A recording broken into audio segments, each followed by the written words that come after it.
안녕하세요. 프로파일러 배상훈입니다. 2019년 12월 12일입니다. 오늘 좀 늦었죠? 아침에 저희 집에 사시던 고령의 할머니 세입자가 이제 나가셨다고 해야 되나? 계약을 끝내고 사실 안타까운 건 그런 거예요. 고령에 혼자 사시는 할머니 그러니까 이제 동생분이 모시고 갔는데 이제 요양병원으로 모시고 가려고 근데 제가 요양병원에 대한 얘기를 뭐 한 두 달 전인가 했죠. 여긴 경기도 일산인데 요양병원이 말 그대로 제가 이제 단적으로 그런 말을 했어요. 이거 고려장 지내는 데다. 그러니까 뭐 그렇지 않은 데도 있겠지만은 요양병원에 모시게 되면은 죽을 때만 기다리는. 그러니까 삶의 질 자체는 거의 뭐 없고 그냥 숨만 쉬게 해주는 상태에서 거기서 몇 달도 뭐예요. 그런 형태죠. 현대판 고려장이 아니냐 이런 얘기를 오늘 뭐 그 세입자 동생분하고 얘기를 했는데 우리 사회가 급격한 고령화 그리고 급격한 혼자 사는 분들이 많아지는 그것이 뭐 나이가 적든 많든 그런 시스템에 대응하기 너무 뭐라고 하나 대응이 너무 늦습니다. 빠르고 가진 자 위주의 빠르고 규모가 있는 이런 경제 시스템 이 아니라 내실 있고 작지만 내실 있고 튼튼하면서 느리지만은 인간의 삶을 중심으로 하는 삶의 질을 중심으로 하는 양이 아니라 그런 사회 시스템으로 진작에 바꿨어야 되는데 엄청난 기득권자들 재벌부터 시작해서 고위 관료들 막강한 권력을 가진 뭐 검찰이나 경찰 같은 또 여러 가지 뭐 이로 말할 수 없는 고위 관료들도 있어 그렇고 땅 주인들 뭐 이 사회를 지배하고 있는 이 기득권자들의 강고한 동맹이 결국은 극단적인 사회 양극화를 하고 아주 소수의 일부만 잘 먹고 잘 살고 나머지는 대부분 디스토피아에 사는 불과 몇 년 전에 그 이전부터 있었던 이른바 디스토피아의 SF 영화를 보는 듯한 씁쓸했습니다. 오늘 아침에 이제 이사 가는 거 도와드리고 이것저것 정리하고 밥 먹고 그러니까 지금이네요. 저희 자리는 여기죠. 예, 그런 사회적인 어두운 곳을 좀 비춰줄 수 있는 그런 제자리라고 생각을 합니다. 자, 그리고 다시 한번 광고 말씀드리는 것은 FBI CCM 3판 번역을 같이 하면서 공부할 분, 그리고 브렌트 터비 교수의 크리미널 프로파일링 책을 번역하면서 공부할 분들 crime@팟빵.com으로 한번 연락 주세요. 아직까지 연락 온 분은 몇 분 안 계시지만 가능하면 좀 시간을 좀 넓게 잡아서 같이 좀 해보려고 합니다. 자, 오늘 얘기를 해볼까요? 올해 끌었죠.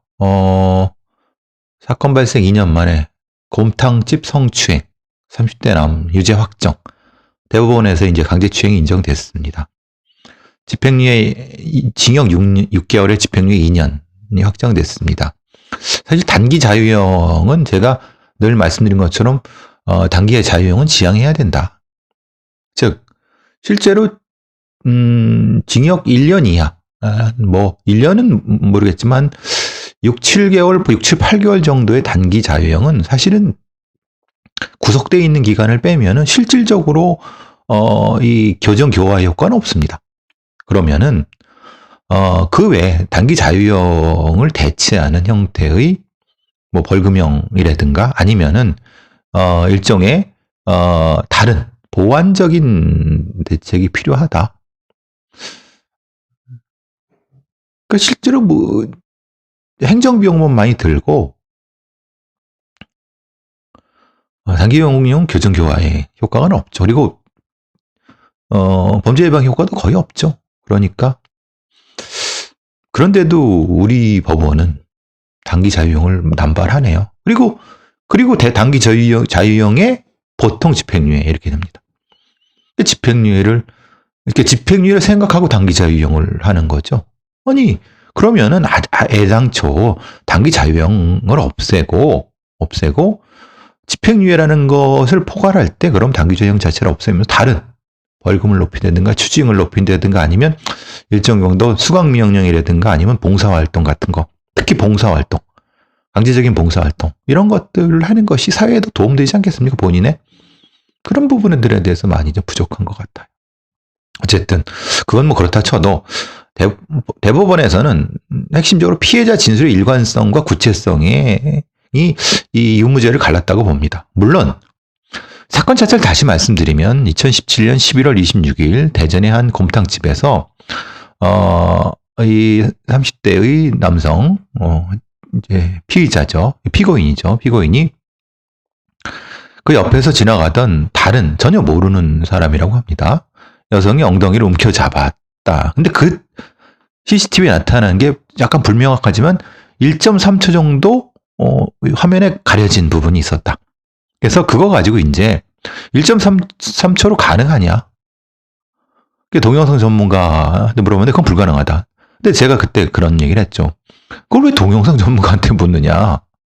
이게 참 검사나 판사나 이런 법률가들이 참 답답한 게 아니 그걸 왜 동영상 전문가는 말 그대로 그 시간이 몇 초냐 정도를 체크하는 정도죠. 그렇죠?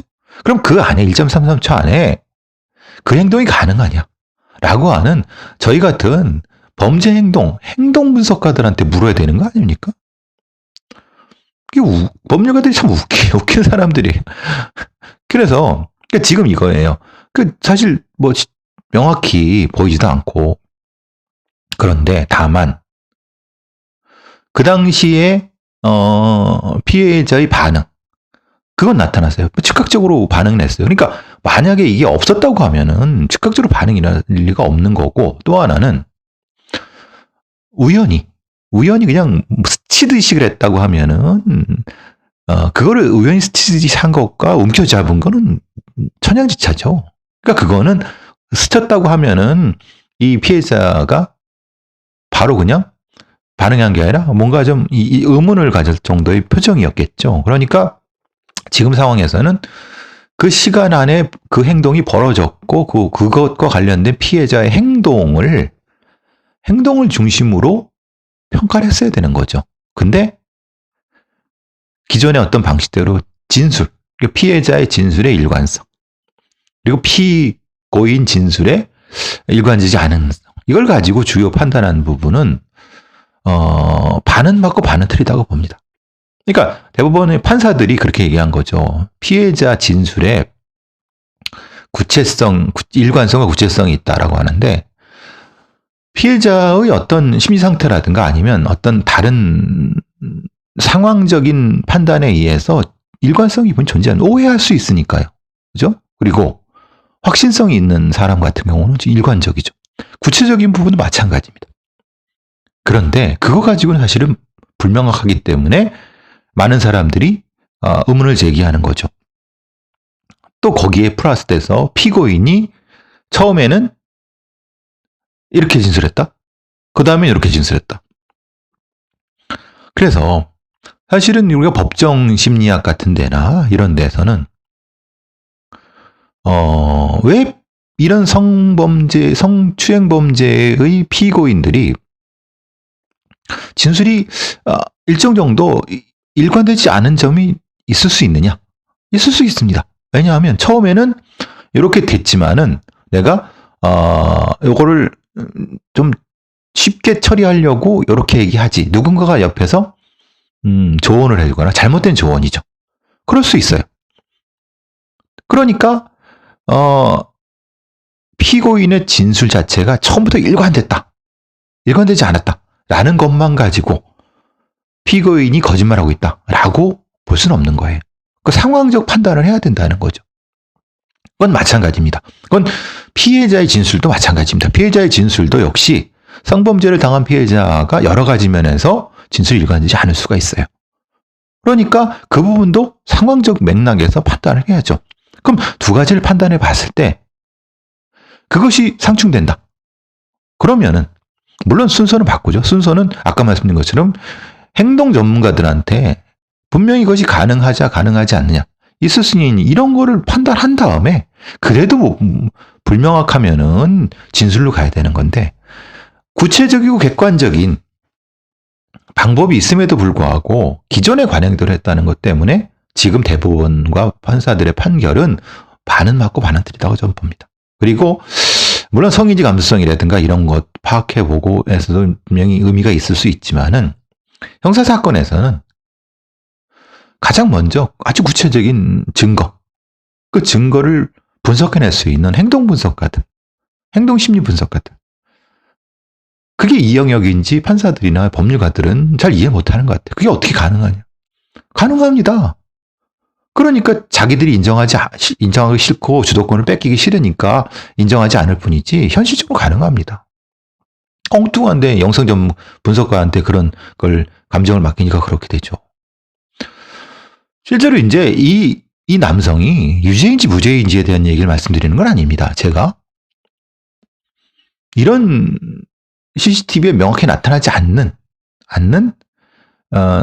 성범죄의 판단은 구체적인 증거에 입각해야 된다는 말씀이고 그 증거는 다른 진술보다 선행해서 행동 분석이 먼저 돼야 된다는 거고 그도 안 되면 이제 진술 분석으로 가야 된다는 겁니다. 순서가 그렇다는 얘기고 제 말씀은 그 말씀인 거고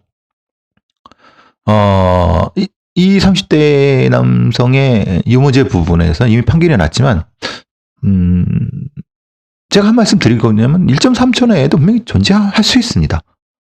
할 수 있고 그 할 수 있는 것 때문에 이 사람이 상당히 불리한 부분이 있었는데 물론 영상분석가는 그 못한다고 힘들다고 했지만 어쨌든 지금 이 곰탕집 성추행 사건은 그만큼 판결 자체의 논란은 분명히 존재합니다. 이거는 행동 분석을 통해서 객관적인 증거 중심으로 갔으면 논란이 없을 텐데 근데 그런 과정에서도 아마도 대법원에서는 최선을 다한 것 같습니다. 그런 면에서 사실 이것이 명확하지 않으면은 현실 세계에서는 다양한 방식으로 의도치 않은 뜻하지 않은 피해자가 발생할 수도 있고 또 의도치 않게 가해자가 될 수도 있고 또 피해는 당했는데 입증 못하는 경우도 생길 수 있습니다. 그러니까 명확한 기준이 있어야 된다. 그것은 행동분석과 행동분석에 의한 심리분석이다. 라는 말씀을 드리고자 합니다. 어쨌든 일단 재판은 일단락됐고 됐습니다. 어쨌든 뭐 그 부분은 제가 더 언급할 필요는 없을 것 같습니다. 어쨌든 대법원은 이 남성에 대해서 유죄 판결을 내렸습니다. EBS의 보니안이라는 저도 엊그제 봤어요. 보니안이. 근데 보니안이 말고 이제 진이 이걸 헷갈리시는 분인데 이건 EBS의 보니안이고 헤이진이는 또 다른 겁니다. 유튜브에. 헤이진이는 KBS TV에 나오는 거고 여기는 이제 보니안이는 EBS입니다. 근데 사실 이 보니안이 논란이 뭐냐면 거기에 이제 개그맨 성인이죠. 30대의 개그맨들 무슨 맨으로 나오는 진행자는 15살 여자 채연이라고 하는 여자 진행자인데 채영입니다. 채영 MC 채영인데 이 사람은 아마 이 걸그룹 멤버 같습니다. 버스터즈라고 하는 것 같은데 제가 잘 모르지만 어쨌든 나이는 15살이라고 하네요. 근데 이제 문제는 30살이 넘는 개그맨, 무슨 맨이라고 하는데, 이런 사람들이 찍힌 라이브 영상에서 봤을 때 누가 봐도 폭력을 으로 해서 아이를 때렸고, 아이가 아픈 듯이 팔을 잡는 장면이 존재했고, 더 논란이 되는 것은 이 사람과 또 지금 다른 사람입니다. 다른 사람은 이런 이채영 MC한테, 여자 15살 MC한테 성희롱과 관련된 성희롱으로 판단될 수 있는 욕설과 그런 성희롱 관련된 얘기를 한 거죠. 글쎄, 사실 저도 방송에 벌써 한 2004년부터 한 6년 정도 이것저것 하면서 가끔 이런 장면들을 봅니다. 그러니까 폭력적인 장면이죠. 그렇다고 심각하게 뭐 때리거나 뭐 이런 건 아닌데, 성희롱적인 그런 장면들은 많이 목격을 하고요. 그래서 이제 제가 바로 제지하거나 아니면 건너서 PD한테 얘기하거나 그런 경우도 있었고, 또 말 자체가 사실은 희롱적인 부분이 있어갖고 그런 거 문제 제기한 경우도 있었는데, 여기서 더 큰 문제는 EBS 교육방송이지 않습니까? 물론 다른 방송, 교육방송이 아닌 데서 그런 건 아니죠. 오해하지 마시고요.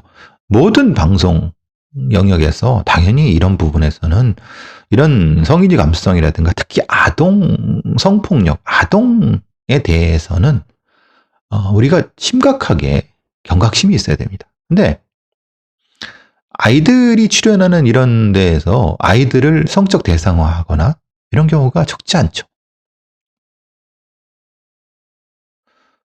EBS에서도 그 심각성을 처음에는 못 느낀 것 같습니다. 그러니까 성인지 감수성이 떨어지는 거죠. 아동 성인지 감수성이.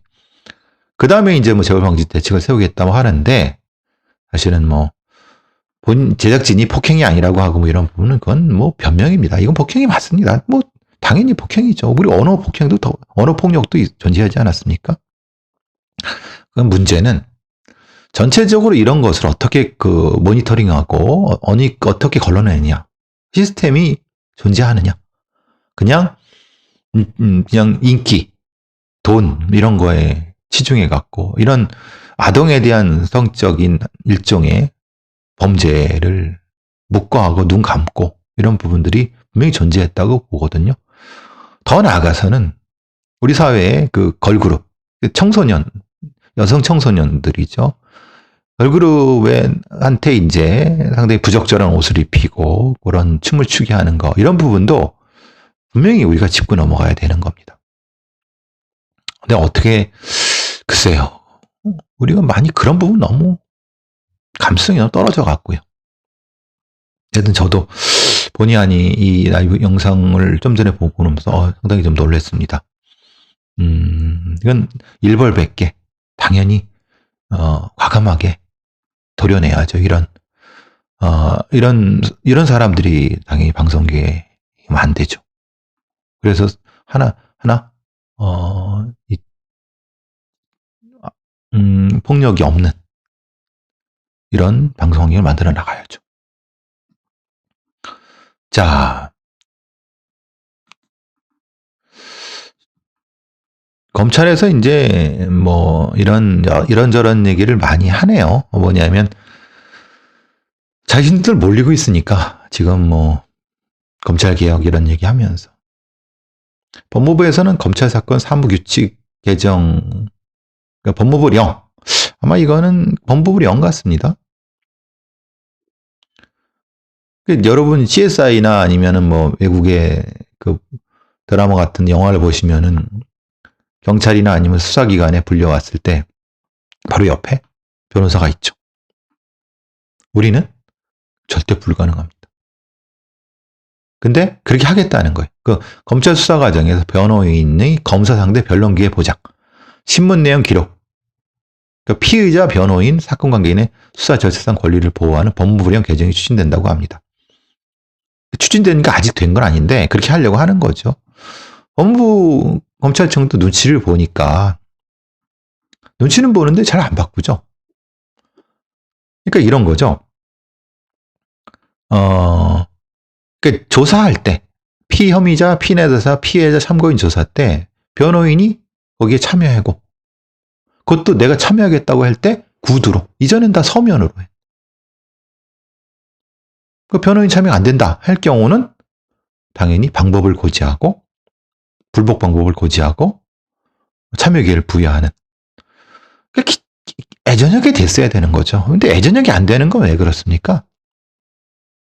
검찰의 특유한 피의자 신문 조서에 검찰 피의자 신문조서에 증거 능력이 있기 때문에 빨리 진술을 받아서 자백받고, 자백 안 하면 별건 수사를 통해서 압박을 하고, 증거 없어도 그렇게 만들어내면, 지장 찍게 하면 그걸로 끝. 그때까지 변호인이 참여하면 안 되죠. 그죠? 그러니까 그것 때문에 지금 이게 연결이 되는 겁니다. 결국은 검사의 독점적인 피의자 신문조사 그 증거 능력은 당연히 법에서, 형사소송법에서 없어야 되고, 그리고 여러 가지 절차적인 정의가 실현돼야 되는 겁니다. 그래야지 정의라는 것이 확립이 되는 거지, 억압하고 압박해서 무엇인가를 얻어내려고 하는 구세대적인 방법은 없어야죠. 어쨌든 검찰이 피의자에게 출석을 요구할 경우 변호인에게 일시장소를 통보하고, 변호인 선임 사건의 출석 요구 시 변호인이 참여 할 수 없는 부득이한 사유가 있을 경우는 변호인의 요청에 따라 출석일을 조정하는 것. 그리고 피의자나 신문에 참여한 변호인이 기록할 수 있게끔 하는 것 등등. 그렇죠? 벌써 오래전에 됐어야 되는 겁니다. 근데 지들이 몰리니까 검찰이 이제나 겨우 하는데, 결국은 수사기관은 스스로, 권력기관은 스스로 개혁되지 않습니다. 국민의힘이 모아져야지 그나마 눈치라도 보지, 그렇지 않은 경우는 사실은 콧방귀로도 안 낍니다. 지금에서야 검경수사권 통과될 것 같고 막 몰리니까 이렇게 하는 거죠. 검찰, 이게 이제 사실 이런 기사를 보면은 일단 의도를 의심해 볼 수밖에 없습니다. 어떤 거냐면은, 중앙일보 단독이라고 해서, 이렇게 중앙일보 단독인데, 청와대 파견 경찰이 28명이고 검찰이 8명이라고 합니다. 그래서 경찰 의전 심해진 문정부라고 제목을 달았습니다. 그럼 딱 보시면 아시겠지만은, 이게 무슨 의도로 쓰여진 기사라는 걸 뻔히 아시겠죠. 지금 일정 황우나 경찰 여권이 한 편을 먹고, 검찰, 자유한국당이 또 이제 보수야당이 한 편을 먹어갖고 지금, 그래서 하명 수사 이렇게 해서 이 프레임으로 이렇게 쭉 가는 거 보면은 중앙일보가 왜 이런 기사를 냈는지에 대한 느낌을 하고 오시죠. 즉 지금 경찰에 경도돼 있다, 청와대가, 이런 프레임들인 거죠. 글쎄요. 그건 중앙일보의 판단이면 지들 판단인 거고, 저는 사실 앞서 에피소드 몇 앞쪽에서도 말씀드린 것처럼 청와대 같은 곳에 파견 공무원은 최소화시켜야 된다. 아주 최소화시켜야 된다. 아주 필요한 경우에 몇 명 안쪽이어야 된다. 그것도 연락관 정도여야 되는 거지. 그러니까 이전에는 검찰이 훨씬 더 많았죠. 검사가 파견될 정도였다고 하면 그 검사는 그 권력자가 되는 느낌이죠. 권력의 대리자가 되는 느낌이었기 때문에. 근데 어쩔 수 없이 경찰에 파견될 수 있는 경우 있으면, 대통령 경호처라든가 아니면은 국정상황실 같은 경우는 경찰하고 검찰 한 명씩, 근데 검찰은 아닐 수도 있어요. 근데 경찰 같은 경우는 대테러 업무를 하기 때문에 국정상황실 같은 경우는 분명히 있어야 되고, 국가안보실도 한 명 정도는 있어야 됩니다. 경호처는 당연히 있어야죠. 그죠? 왜냐하면 서울경찰청 산하에 100일 경비단이 있기 때문에, 외곽 경비를 하기 때문에 당연히 대통령 경호를 하기 위해서는 필요하죠. 그러니까 그래도 최소한의 경찰 공무원 5명 안쪽, 각 부서 1명 정도, 그것도 실무자급, 경감 아래쪽. 사실 검찰은 필요가 없죠, 사실은. 이 정도로 가야 되는데, 근데 사실 보시면, 주광덕 자유한국당 의원이, 이제 인사혁신처 경찰청한테 요청한 겁니다. 왜 요청하는지를 뻔히 알겠죠. 느낌도. 경무관 총경급이 5명, 각 5명. 경무관 5명, 총경 5명. 제가 말씀드렸지 않습니까? 경찰청장이 되려고 하면은 청와대 총경급으로 파견 가지 않으면 되는 경우는 거의 없다. 경무관급으로 파견되는 거의 없다. 왜? 일단은 권력자들과 친해야 되니까. 그러니까 당연히 경찰이 경찰 정보과라든가 이런 걸 통해서 정보교육을 통해서 집어주고 서로 주고받는. 그러니까 이런 형태는 사실은 안 되죠. 이런 파견은. 근데 제가 알고 있기로는 민정수석이나 아니면 정무수석실에서 이전의 정권들이 대부분 다 그렇게 이용해 왔기 때문에 제가 예전에 말씀드렸지 않습니까? 조국 전 민정수석은 전 법무부 장관은 뒤통수를 맞은 거다. 정보경찰을 너무 우습게 봤다. 오히려 이용당했다. 어쨌든 실제로 경무관급, 총경급은 필요 없죠. 있으면은 경감 정도? 그래서 한 47명이라고 하는데, 글쎄요. 이 정도는 너무 많고, 경호처, 안보실, 국정상황실, 대충, 그래서 5명, 6명 정도 급? 그래도 충분합니다. 왜냐하면, 이 관련된 부처가 서로 유기적으로 업무를 보는 서로 협조하는데 사람을 통해서 한다는 것 자체가 사실은 되게 웃긴 거죠. 근데 어쩔 수 없는 경우 존재합니다. 그럴 경우는 그런 최소한의 인원인 거죠. 사실 저는 그렇게 생각하는데 이 중앙일보의 말이 틀린 건 아닙니다. 지나치게 경찰이 많은 건 맞습니다. 대신 그러면 청와대에 경찰이 파견받지 않을 정도의 시스템을 만들어야 된다라는 거엔 동의하지만 상대적으로 검찰에 비하면 이 경도됐다. 이거는 이 프레임은 전 동의할 수 없습니다. 그거는 악의적인 프레임입니다. 중앙일보의 이 프레임은 어쨌든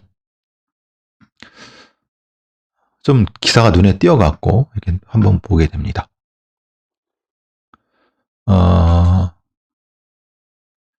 이 헤럴드 경제에서 이런 게 나왔어요. 시위가 일상이 된 서울 경찰 초과 근무 수당도 못 줄 판. 올 들어 집회만 12,756건, 전년 대비 50%. 서울의 경비경찰은 서울경찰청 차장이 아마 주무할 겁니다. 그 다음에 서울청 경비부장, 그 다음에 서울청 소속의 기동단, 경찰청 소속의 기동단이죠. 정확히 말하면 몇 개 있습니다. 대체적으로 그런 시위 진압을 주로 합니다. 그리고 의경이 없어졌기 때문에 지금은 신임 경찰 공무원들이 1년 혹은 2년 동안 의무적으로 복무하는 그것이 기동대가 돼서 시위 진압을 막고 있습니다. 근데 저는 참 이거는 이제 좀 바뀌어야 된다고 보는 게 경찰이 이 막대한 몇만 명 이상의 기동대 인력을 꼭 둬야 되느냐? 이런 거죠. 물론 이제 경찰청에서는 돈 문제도 있죠. 월 134시간이 넘는 초과수당. 근데 초과수당을 못 줘요. 그러니까 지금 경비경찰들은 그냥 돈 안 받고 그냥 돈 못 받고 일을 하는 거죠. 과중한 업무. 전문적이지 않고 몸으로 막는 이런 부분들이. 또 시위도 밤낮 가리지 않고 발생해요. 그러니까 실제로는 경찰이 질서 유지에 동원되는 집회 시위가 그만큼 늘어났고 거기에 다 투입되는데 저는 사실 다시 말씀드리지만 경찰의 시위 진압 부분은 지금보다 한 3분의 1 정도 인원은 줄이고 그러면 시위 진압은 누가 하느냐? 왜 시위 진압을 경찰이 해야 됩니까? 지방자치단체, 서울시에도 청원경찰 같은 경우 아니면 서울시에서 관련된 건물 보안, 아니면 어떤 특정한 형태의 장소, 서울시에서 하도록 하고, 또 어떤 특정한 부서, 예를 들면 뭐 외교부라든가 아니면 이런 데서 자체적 인력이 돈 들여서 하면 됩니다.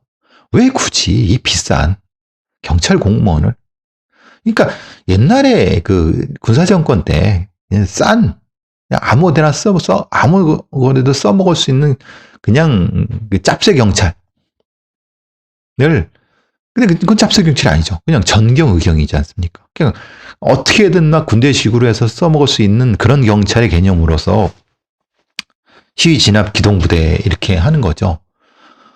시대가 지났죠. 이렇게 시위 진압하거나 집회 질서 유지 이렇게 하면 안 됩니다.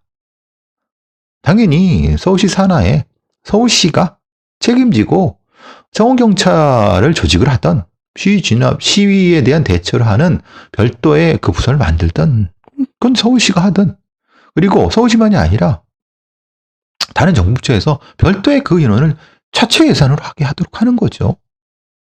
그리고 경찰은 정예화돼서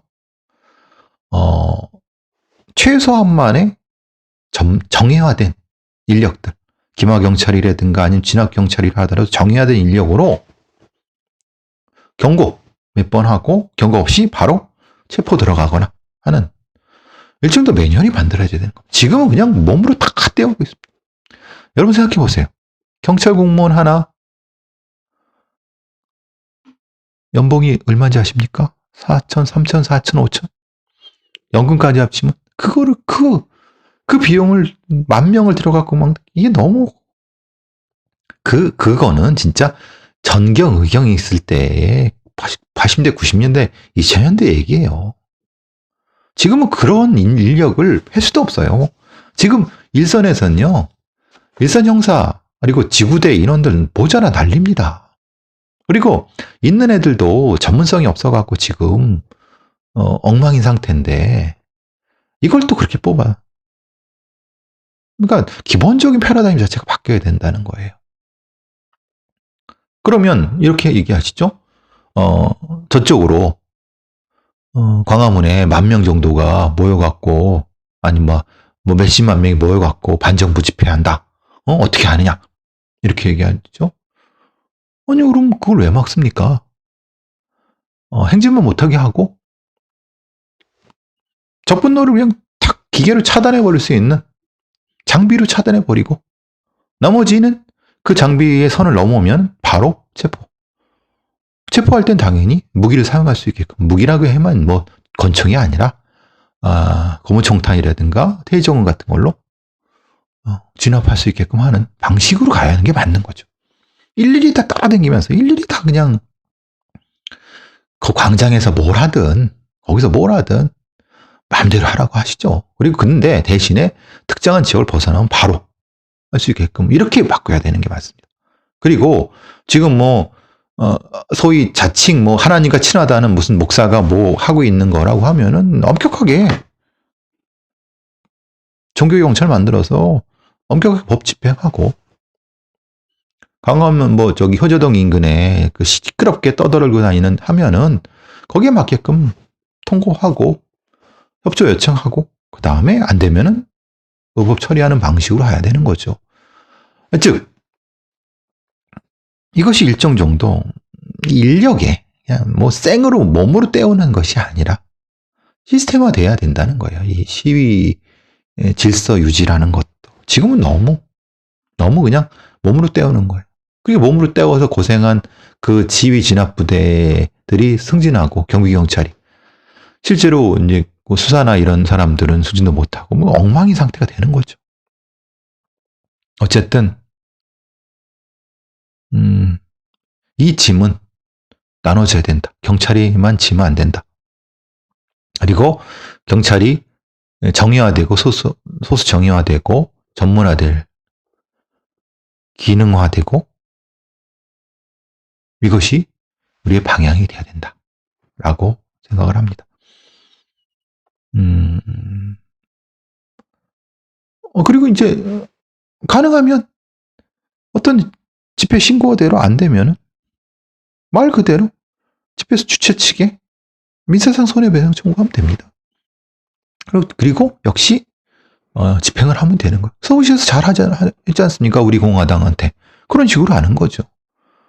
안 되면 그건 뭐 거기다 갖다가 뭐 나무라도 갖다 놓든가. 그러니까 서울시가 책임지라고 하는 거예요. 법에 테두리에서 그렇게 충분히 가능합니다. 왜 못합니까? 왜 다 수만 명의 경찰을 그냥 때로 모아갖고 이렇게 집회 시위 질서 관리를 하려고 합니까? 그건 이제는 그런 시대는 지났습니다. 안 됩니다. 이제는 경찰도 정의화돼야 되고 전체 인력을 수사라든가 이 지역 경찰 쪽으로 이제는 집중해야죠. 마찬가지로 이제 이런 거예요. 같은 맥락인데 서울시 디지털 포렌식 센터라는 데가 있는데 이게 무슨 얘기냐면 서울시에도 민생사법경찰단이 있습니다. 경기도에도 있습니다. 그래서 제가 며칠 전에 이제 그 뭐 상가집에서 만났던 분들과 얘기 나는데 경찰이 진짜 뭐 이것저것 다 한다. 어디 뭐 고발된 거 사실 채권 채무 이런 거 왜 그걸 경찰이 합니까? 탐정 민가조사원한테 맡기면 되는 거고 또 이런 보건 의료 뭐 이런 것들 있지 않습니까? 뭐 청약 통장 불법 이런 것들 이걸 왜 경찰이 합니까? 특별사법경찰 특사경이 있는데 서울시에 특사경 많습니다. 민사 저한테도 이제 강연해 달라고 오고 경기도에 그러는데 흔히 말하는 다양한 지방자치단체 내에 다양한 전문화된 특별사법경찰을 육성을 해서 그들한테 전문적으로 고기만 하게 하는 거죠. 그게 이게 지금 우리가 바꿔야 되는 겁니다. 다행히도 서울시 민생사법경찰단은 지난 6월 청약통장을 불법으로 사고판 양도 양수자, 브로커들의 검찰을 송치했어요. 서울시가 디지털 포렌식 과학수사 기법을 통해서 이걸 복구했어요. 휴대폰 통화네요. 왜? 민생사법경찰에 그거 하면 되니까. 서울시에서 2017년도에 이걸 장비를 도입했어요. 그래서 그걸 수사해갖고 검찰로 넘겼어요. 이렇게 하면 된다니까요. 그리고 아까 말씀드린 것처럼 그 경비도 서울시한테 하라고 하세요. 또 서울시 강남구 서초구 부자 동네지 않습니까? 걔네들 돈 많아요. 그럼 거기서 경비 인력 토내갖고 하면 돼요. 왜 경찰이 그걸 합니까? 서울시에서는 이제 인권수사 역량 강화 및 과학수사 발전을 위한 워크숍. 이건 박원순 시장이 역점적으로 이제 지방자치 경찰에 대한 얘기를 많이 하면서 이렇게 끌고 나가는 것 같아요. 디지털 포렌식을 통한 수사성 공사를 성과를 공유한다. 그래서 이 자리에는 중앙부처, 전국 17도 광역시도, 서울시 25개 자치구 특사경이 한 자리에 모여갖고 특사경은 대검찰청이 총괄을 합니다. 뭐 식품의약품안전청, 서울세관, 병무청 뭐 등등등 해서 이런 것들, 이런 특사경을 적극적으로 활용해 갖고 하는 거 아주 이렇게 해야 됩니다. 이렇게. 다만 여기 이제 대검찰청이 특사경을 총괄한다는 것 자체는 조금 조정이 필요하죠. 검찰은 기소만 하면 됩니다.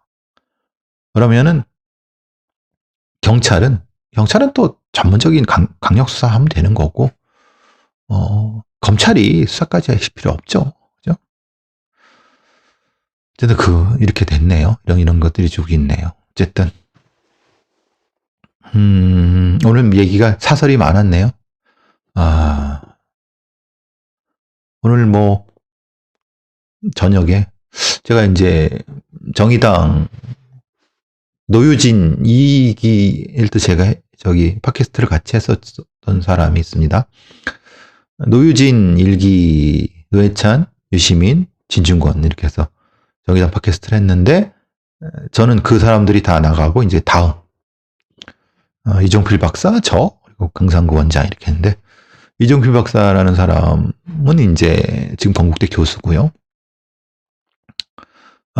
강상구 원장이라는 사람은 정의당 예전에 무슨 이 중앙연수원 원장이었나 봅니다. 오늘 뭐 출판 기념회를 한다는데 가서 얼굴이라도 아는 척이라도 해달라고 해서 가는데 뭐 아는 척 하는 거야. 뭐 어렵지 않죠. 또 고 노회찬 의원에 관련된 일종의 평정 같은 걸 집필했나 봅니다. 뭐 좋은 일이니까 또 거기 가서 자 오늘 얘기가 좀 많이 길었네요. 야, 또 뵙겠습니다. 감기 조심하시고요.